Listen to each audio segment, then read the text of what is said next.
I was looking at some Google trends this morning because I was curious to sort of put a little more context around this. So web searches for Sydney Sweeney first peaked around the 27th. So it did take a couple days for these ads to drop to like really blow up. Was it bimodal? So I did look at cyclicality. What do you mean by bimodal? It was a joke. Charming. Well, I was interested to see if there was some Sydney Sweeney cyclicality or seasonality and whether or not people just get hot and bothered by Sydney Sweeney in the summer. It is not the case that she has cyclical interest in her Google searches. The last peak we saw from Sydney Sweeney was around 2024 when her movie with Glenn Powell came out.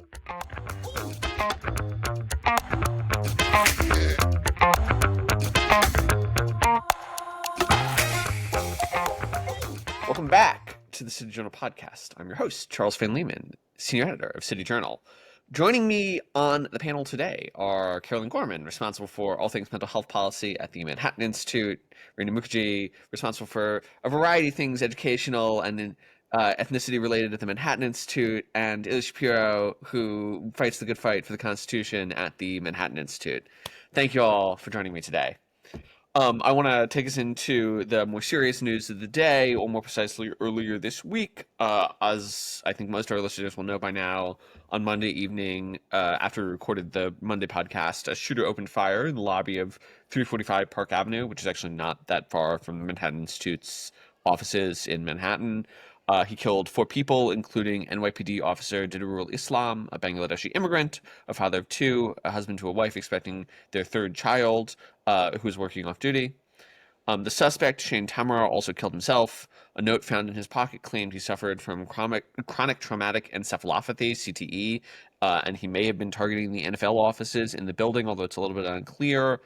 So this is, among other things, a shocking event, a very high-profile shooting in New York. The second one this year fits in with sort of our broader theme of violence and terrorism, but I think it's just left a lot of people feeling uneasy. What was your response to this event? As people who are, I think actually everyone in the call is not New York local, but obviously we're all in New York on a regular basis. So what was your... Charles, 25 years ago, I was a summer associate just a couple of blocks from there, so I know very well where that is. I could picture what happened. It did hit home in a way, even though that I don't live there. But this strikes me as somewhat different than the political violence or civil terrorism.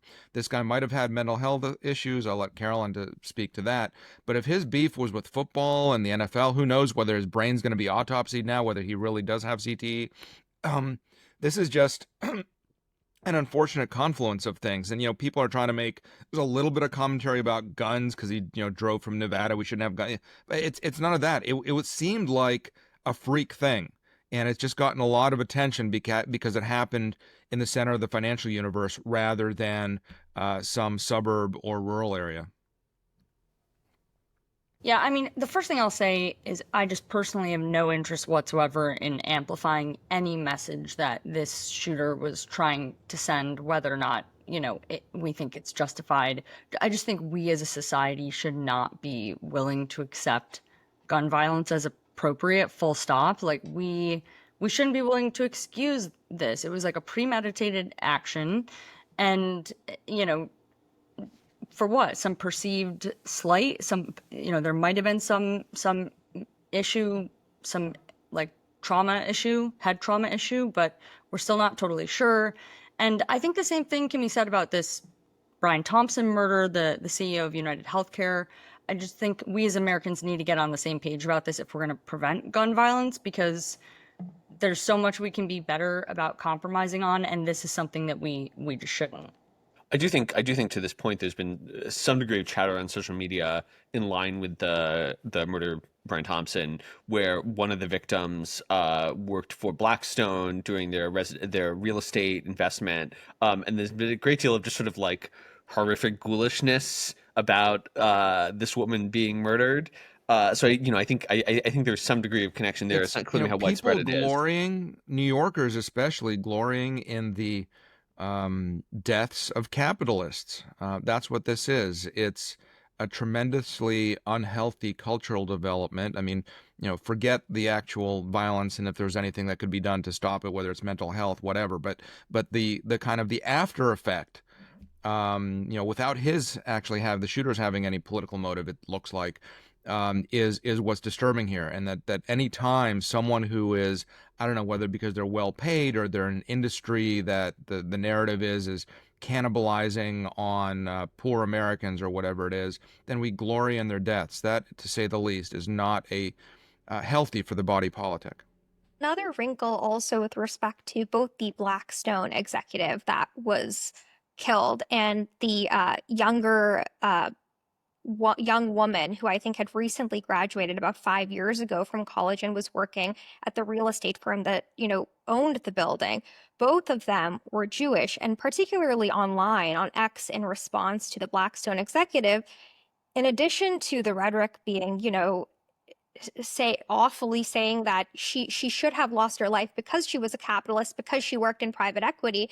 It was also, what's come out on X and then also in reporting on this is that the Blackstone executive was not only Jewish, but very involved in New York's Jewish community. She had received awards for her philanthropy with respect to Jewish organizations in the city. And so it's, there's sort of this convergence of anti-capitalism. There's this this is another instance of horrific anti-Semitism. And so all these awful factors have sort of come together in the response to this tragedy.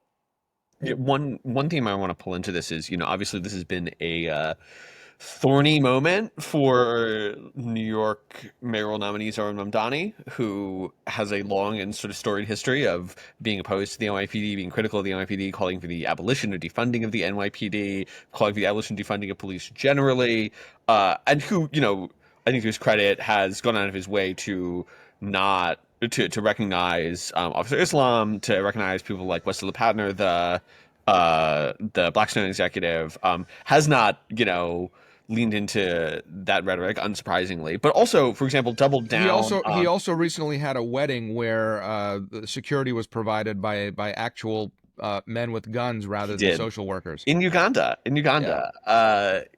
No, but I think the other thing on the other hand, he's called for shutting down the security risk group, the SOG, the NYPD group that responded to the shooting at 345 Park, and he doubled down on that when asked about it at a press conference immediately afterwards. So one question after the panel is like, will this be a lasting story in the New York City mayoral race? Is this going to impact that?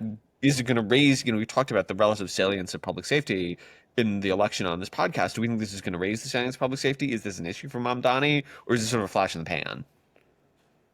One sort of sad aspect about this is that unfortunately we just do experience so many of these kind of tragedies so frequently that we've almost gotten used to it a little bit. So I would worry if we did not consider this, or voters did not consider this when they're thinking about who is going to run the country, because unfortunately this stuff happens, and you really want to have a leader in place who knows how to react, who knows how to mobilize the right teams, who supports the right teams, who supports the people that are going to keep New Yorkers safe. And so hopefully New Yorkers keep that in mind when voting.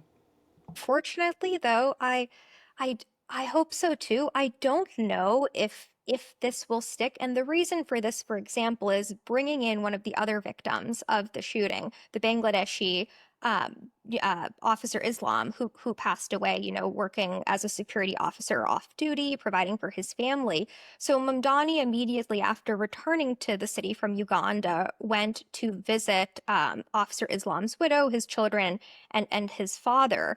And they seemed, and in the photos and statements then released by Officer Islam's father, it made it, seem as though he was they were very touched, one, that Mamdani went there, and two, again, in both reporting in his press conferences and in commentary on his response on X, it seems as though despite, our friends over at the New York Post repeatedly reporting that he wants to do away, with this special unit within the NYPD, he wants to defund the police. At the same time, you have many New Yorkers, even in these communities that are affected by, policies that Mamdani is in favor of, such as Bangladeshis, sort of okay with him. He just seems to be very good at human connection. And I don't know if this is still true, but at the time that Mamdani and Adams had met with Officer Islam's family, Andrew Cuomo had yet to reach out to them. So, it just seems like his policies are crazy and are adversarial to the communities that he seeks to represent. But at the same time, these communities seem to be receptive to him. Yeah, this gets to a broader point that you've made a couple of times, Renu, about the effectiveness of the Mamdani campaign in the South Asian community at large. He's been very good at doing outreach. Also, I should note that I got the SRG right. The Strategic Response Group, SRG. I generated some other name to go with the acronym. So sorry to our listeners, but yeah, I think. And this gets to the broader point. He's I think demonstrated his ability to play politics very savvily, and it seems like totally plausible that he will capitalize on this moment. On the other hand, it does maintain the salience of public safety. Aaron Wren, friend of CJ, friend of MI, wrote something about New York, and he pointed out that basically recently on X, and he pointed out that he felt like the city was in many regards safer than it has been in a long time, which is true. And if you look at the data, not perfectly, but in many ways it's safer. And that, in some senses, it was this like this instance of shocking violence is really an outlier. But then on the other hand, there's sort of instances of shocking violence are things that people grab onto. Sort of ideological violence or just the possibility that something random will happen, I think strongly affects people's perception of how safe they are, particularly to Ilya's point, when this violence is, regardless of the intrinsic motivation, post hoc justified by this sort of like gutter talk about people, killing people because they're capitalists or killing people because they're Jews or whatever. I think independent of the city's overall violent crime level, there are still very real concerns about sort of radicalism motivated murder, random murder, and the ways in which that can make, even though it's a relatively small incident, it can make people feel substantially less safe in the city. It feels very dark. It feels like the Upside Down from Stranger Things, kind of a minor key, very Batman movie or Joker movie, kind of Gothamite. Something is just a little off. Yeah. That's really important when we think about, all right, what the response was here, even if it was a smaller incident or I don't want to say smaller in the sense that it was less important, but maybe resolved quickly. What does the management look like of some other issue, some longer standing issue, or some more massive issue? I mean, I think about the terrorist attacks on 9/11. Like, who is going to be the leader in place who is responding to something like that God forbid that something terrible were ever to happen. And it worries me to think about someone with such little experience in place when, if something were to happen, you really want to know that someone can manage people, know the right people to reach out to, mobilize the right people, etc. So, yeah. That does seem to be, I totally agree with Carolyn, that does seem to be Cuomo's pitch, that I'm the guy, that I've been around here, I'm part of a family that's been around here. Like, I know what to do in a time of crisis in a way that Mamdani does not. But it seems as though he hasn't really been effective in communicating that pitch, where Mamdani is very politically adroit and he is effective in making New Yorkers feel as though he's competent when he actually does not appear to know a lot. And just like one quick thing I'll add, why I think like his being politically adroit at convincing various constituencies in the city that he does have their backs, that he is going to be able to help them. He met with within the NYPD, he met with the Bangladeshi American Police Association. So they seemed very happy to have him and were receptive to what he had to say. So it's, he's hostile toward law enforcement, but somehow he's convincing, various law enforcement constituencies, organizations to back him, that he can play with respect to ethnic politics. So I think, he is quite dangerous as a politician in that he's been able to do that. All right, I wanna stop us there. So I want to ask people Do we think that this story is going to last? Is it going to impact the mayoral election? Is it going to be relevant in November? Or, I think another model is that in some senses it doesn't fit neatly into either ideological bucket, and so it's likely to pass. Which do we think is more likely? Is it that it's going to be relevant? I think it will not play a factor in the election for all of these reasons. It's not a obviously ideological thing. It comes in the heat of summer, the dog days. People aren't as involved, and so many things are going to happen between now and then to overtake it. Fair. Carolyn? Yeah, I'd probably agree with Ilya.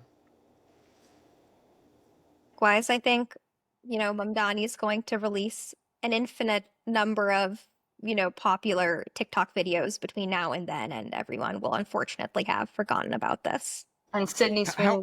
How is the MI TikTok? What was that? And Sydney Sweeney is going to be part of another ad campaign that pisses everyone off. Carolyn's setting up the next segment. That's right. That's right. The MI TikTok presence, we're working. I think our producer Isabella is involved in that. My interpretive dance about the dormant commerce clause is ready to go. All right, we'll move from that very sad story to something slightly lighter. I was going to do this as like our closing story, as what in our internal copy referred to as the DJ Steve, and then everyone had so many thoughts about it that I was like, okay, we'll do it as our second sort of cultural topic. So I'm gonna leave it to the panel to tell me why this is a deep and profound issue. But we're gonna talk for a minute about the backlash against the Sydney Sweeney American Eagle jeans ad campaign, in which the actress and model poses in American Eagle jeans. She's wearing what I understand to refer to as a Canadian tuxedo, which is jeans on the bottom, jeans on the top. And then for the record, I have never owned a Canadian tuxedo. But there's a series of puns about jeans, Genes, and jeans. And this drove a surprisingly un-2025 backlash. Many people on the internet were talking about the white supremacist dog whistles and eugenicism because she was talking about genes, and she's blonde and blue-eyed and attractive and has good genes, and apparently that's reinforcing. Ted Cruz had an apt one-liner about this. Democrats or the radical left are now coming out against hot women. They should run with that. Okay, yeah. So I think everyone was convinced that this was like a significant cultural moment, and even our colleague and sometime panelist Rob Henderson had some interesting commentary on this. So maybe is there more to this story than just like people are being? And sometimes the story is interesting just insofar as like people are still trying to do this kind of backlash in 2025. That's interesting. But then is there more to the story here? I don't know. Is this the last gasp of wokeism? Because all of these critiques, the so-called backlash, is being laughed at. And American Eagle's stock price has jumped. I don't know how many millions we're up, hundreds of millions we're up to now. I mean, best money invented. I want to talk to MI's director of marketing, Ilana Grossman, about what captured this lightning in a bottle. It was just the most perfect thing. I've watched a few of these short actual video ads, not just the billboards or photos, but the video clips. They're really good. They're tongue-in-cheek, like she's not taking herself seriously. The brand's not taking itself seriously. Very effective. And hey, made me go out and buy some AE jeans with some shirts on clearance as well. When it arrives, I'll do one of my next podcast appearances here in the new getup. Ilya is actually going to be the next spokesmodel for American Eagle after Sydney Sweeney. For Gen X, absolutely. Yeah. Carolyn, Renu, let me throw it to you. What is you had opinions on this when we discussed it? So. Yeah, no, I just think it's really fun, and it's interesting that people are like getting so worked up on it on either side. I was looking at some Google trends this morning because I was curious to sort of put a little more context around this. So web searches for Sydney Sweeney first peaked around the 27th. So it did take a couple days for these ads to drop to like really blow up. Was it bimodal? So I did look at cyclicality. What do you mean by bimodal? It was a joke. Charming.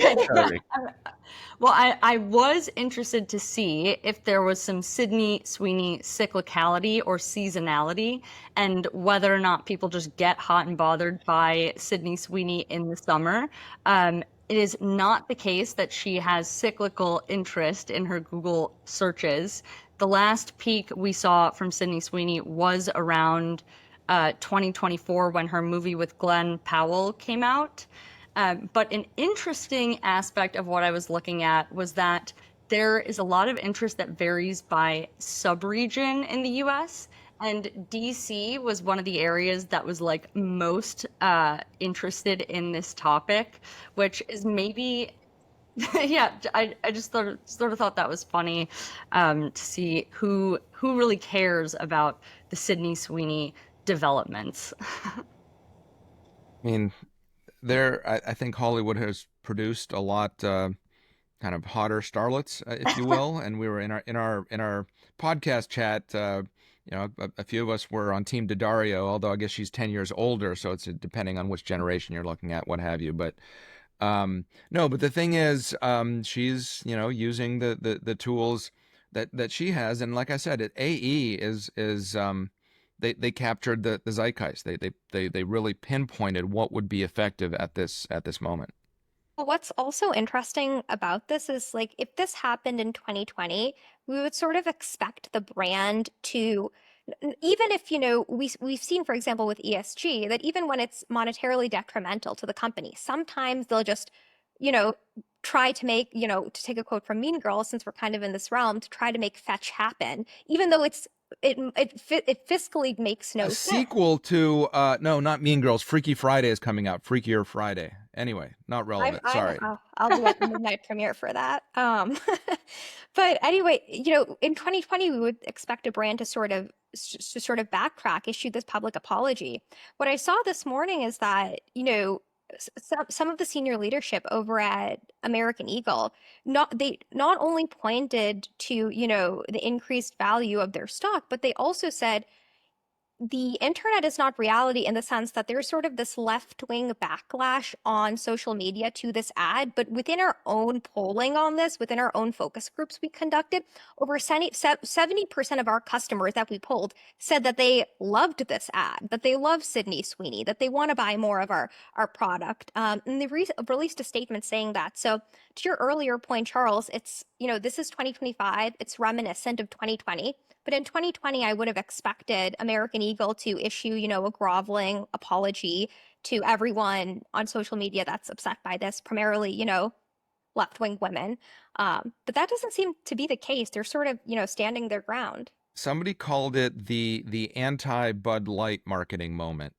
Right, right. I think that's well, and so there's this general argument about like fashion goes in cycles, right? And this is a subset of fashion, but it's sort of a general inference about culture, which is that part of what fashion in particular is always trying to do is be different, be distinctive, right? There are sort of things which are intrinsically beautiful and appealing and timeless, but it is also the case that you are always trying to do the thing that is out in front of what everyone else is doing at the sort of front edge of fashion. That's why a lot of it looks very experimental. That's why a lot of it doesn't work, but like it does not work as a statement if it's not distinct from other things. And I think part of what you're seeing here is if you remember going to Target in 2021, where they were very interested in showing, shall we say, a diversity of body types, they were much more interested in the question of like, do the models represent what we imagine representation to look like, independent of what the actual American population looks like. They're much more interested in that than they were in, are the models appealing or attractive? Which that was very out. It seems like it's now in again. That in fact, in some instances, there's like part of the Sydney Sweeney pitch. Our colleague Sydney Sweeney fan Jesse Arm has many thoughts on this topic. Part of the Sydney Sweeney pitch is that she's just like sort of unapologetic about being attractive and not sort of being apolitical about it, right? She's not Emrata. She's not interested in sort of lecturing you about politics while simultaneously being attractive. She's just interested in sort of like unpolitically being appealing to viewers. And that is a marked departure from what we were doing in 2020. I think we've said that already a little bit, but that is actually, I think, a sign of the way the fashion cycle is moving, is that people are sort of swinging back against that. So, I think a return to normalcy. Yeah, right. Well, is this like a Trump moment? This is a very Trump thing. I've observed repeatedly that Donald Trump has the most attractive cabinet in American history. That's kind of a low bar. And the TikToks from the 1830s are lost to history, but I mean, you can find photos of them. They are not good-looking individuals in the 1830s. Like, they don't have teeth, right? I mean, some of them have teeth. It's no, I mean, but and I think he specifically selected many of his cabinet members, not exclusively, but in part on the basis of their being telegenic. Like, that is a thing that matters a great deal to the president. And so, that I Often think with that is part of nominees, he asks whether they look the part. Does right, that look like a exactly. judge? Does that look like a defense secretary? Yeah. Yeah. Yeah. You're all Charles. What's interesting about all of this is actually I think yesterday, and I don't know if anyone on the panel will know of this TV show. I know of this TV show because of my 21-year-old sister. It's called The Summer I Turned Pretty. The third and final season has premiered now. Very much, while the main character is half white and half Asian, the two male protagonists who are brothers are, very much the vibe of Sydney Sweeney. And so Dunkin' Donuts, I have to mention Dunkin' on every single City Journal podcast, released an ad for one of their summer refresher drinks either yesterday or 2 days ago with one of the characters from The Summer I Turned Pretty, exact same message playing to, him being blonde and blue-eyed. And in the comments, similar sort of, you have leftists that are quite angry, but he seems to really own it, and Duncan has not apologized. So here's the other question I want to ask, which is like, the consensus seems to be this is a sign of the depletion of wokeness, that everyone's just sort of laughing at the backlash. I think that it is still there, right? There are still people on my LinkedIn and my X, or whatever, they're not on X anymore, they're on Blue Sky, but who are unironically watching this ad and going, "Oh, it's a Nazi dog whistle." And Yet only the leftists hear it. well, but I think, a friend observed to me that if you look at these sort of tight leftist enclaves, you go to elite prep schools in New England, for example, they are still peddling the same content. If you're the president at Harvard and Yale, the Trump administration is after you, so you ratcheted it back. But if you sort of take a step down from there, a lot of that material is still festering into the surface. So one question is like, okay, we agree this is not a return of wokeness, but is it a sign that there is a reservoir of it that could spring back in, say, 3 years? I don't know. It might just be that unfortunately there are some dynamics, some psychological dynamics that play out between women that are worth recognizing, that are not, illegitimate. There could be some sort of intrasex competition angles going on here. And you've got people that are calling Sydney Sweeney attractive and saying that this is Nazism because, she's blue-eyed and blonde-haired and whatever. But then you also have on the other side this whole group of people who are calling her mid. And so it's sort of like, she can't win, no one can win, and she can actually She's win. winning. She's getting paid a fair bit. Like, As soon as I said that, I was like, she's actually the winner out of it. Charles, I think there's always this kind of goes to both your point and Carolyn's point. I think there's the sort of demographic of progressive women, particularly those who are racial minorities and, get very upset by this.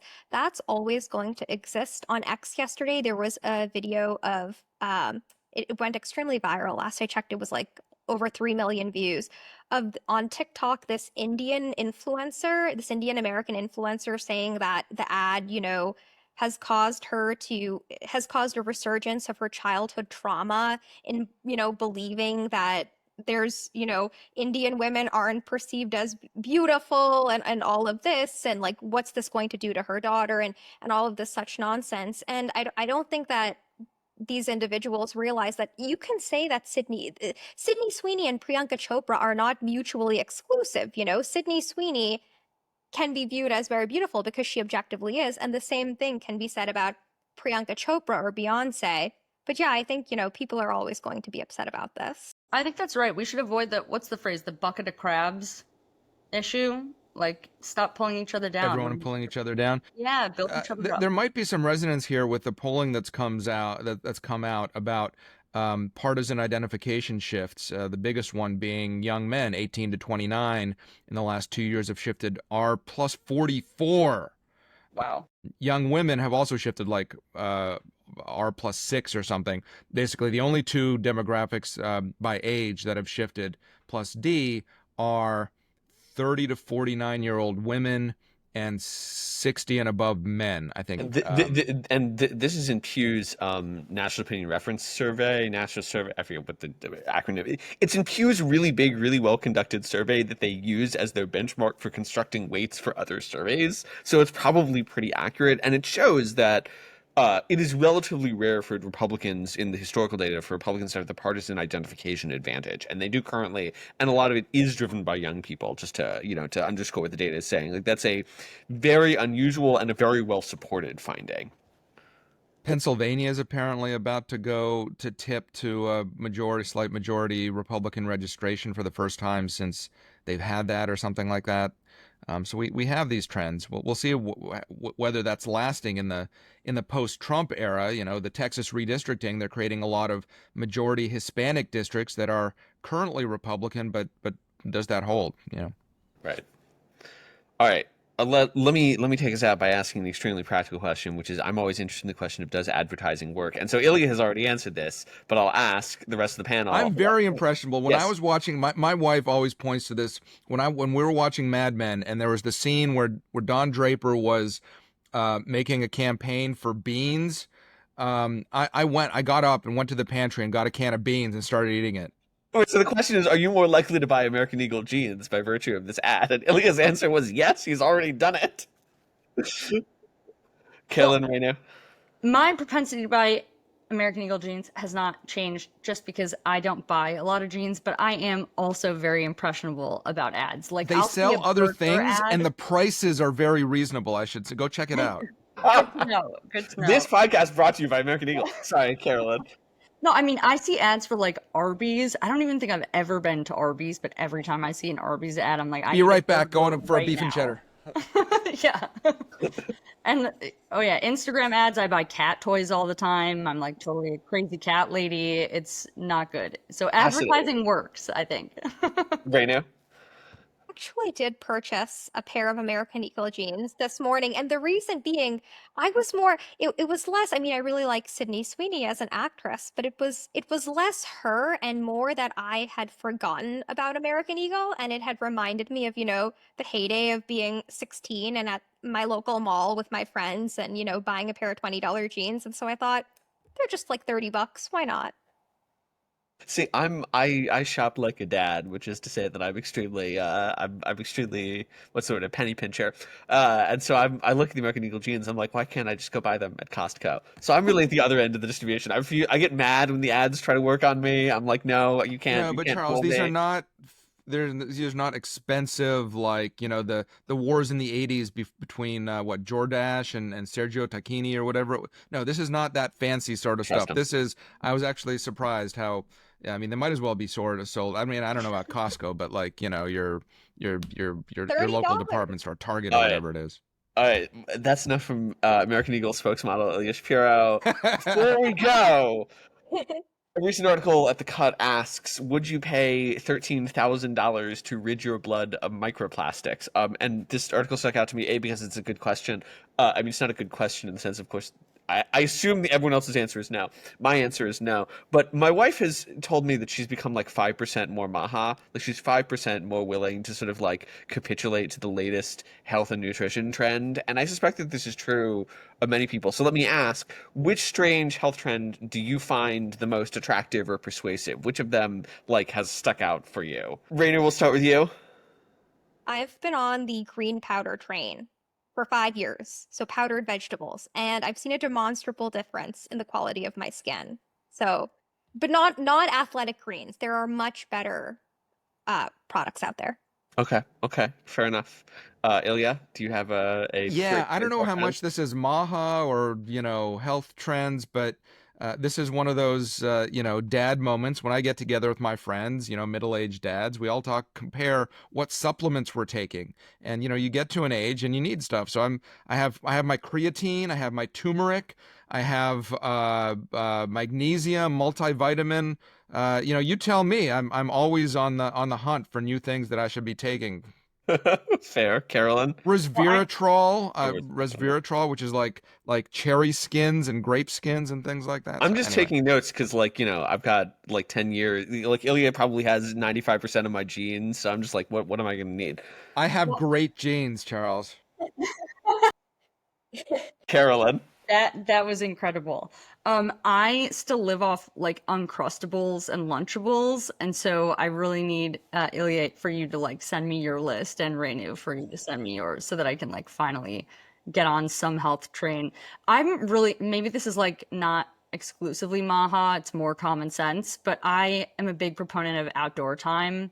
We're in beautiful upstate New York for the month of August and trying to get out, do some hikes, and just 5 minutes every day, if you can be outside a little bit, see some greenery.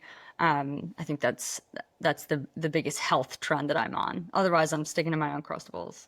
See, I'm like resolutely anti-Maha. Like I like use more seed oils every time somebody lectures. Because again, I hate being You told should be like chain smoking during this yeah. podcast. No, because that would violate the anti-drugs thing. So I have to optimize the two of them. But like big seed oils guy. But I do now take vitamin D. I'm not convinced it does anything, but I do it, and it seems Hey, the placebo effect, man. yeah, it's real, it's powerful, and also I do walk 10,000 steps a day. So I'm getting onto the health trends even in minor way. On that note, I believe that's about all the time that we have. Thank you as always to our panelists. Thank you to our producer, Isabella Reggi. Listeners, if you enjoyed this episode or even if you didn't, don't forget to like, subscribe, click the button, ring the bell, do all the other things on YouTube, Spotify, or any other platform where you might be listening to us. Don't forget to leave us comments and questions down below if you're watching on YouTube. Until next time, you've been listening to the City Journal podcast. We hope you'll join us again.